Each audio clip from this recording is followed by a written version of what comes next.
Even George Washington, in his personal letters, mentioned the Illuminati and Freemasonry. George Washington himself was a Freemason. In response to a letter sent to George Washington in 1798,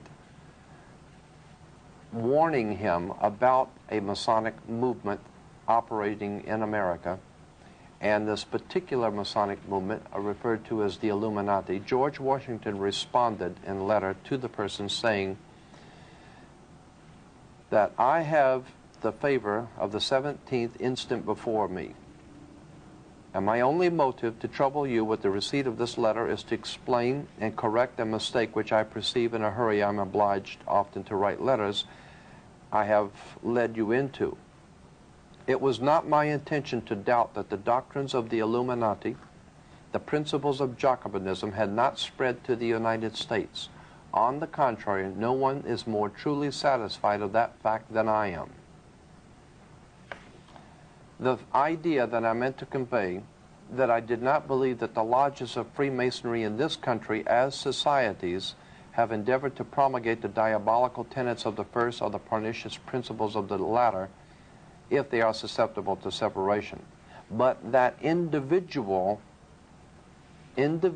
of them may have done it, or that the founder or instrument founded, or the instrument employed to found the democratic societies in the United States may have had these objects in mind and actually had the separation of the people from their government in view is too evident to be questioned.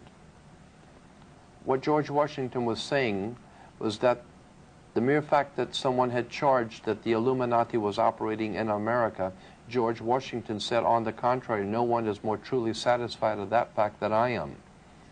And then he proceeded to say that he did not believe that all Freemasons were involved in this plot, but that the founders of the Democratic Society in America, or the Democratic Party, as we call it today, in America, had the object in mind of the Illuminati's projects, and had actually, the Democratic Party, George Washington said, actually had the separation of the people from their government in view.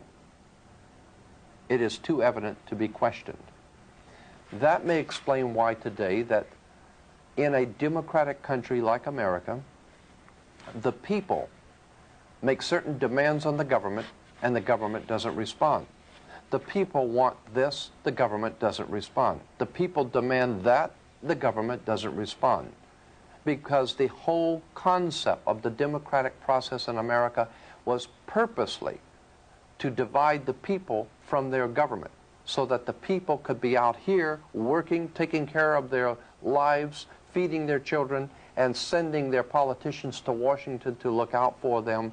When they got there, they were already members of certain fraternal organizations, and all government was already taken care of, so that the people have nothing to say about anything. And that's the point we're trying to make, that when you send politicians to Washington, D.C., they might just as well stay home, because the rhyme and reason of government has already been decided by secret societies and fraternal orders that you don't know anything about. How is nobody seeing the pattern? Actor,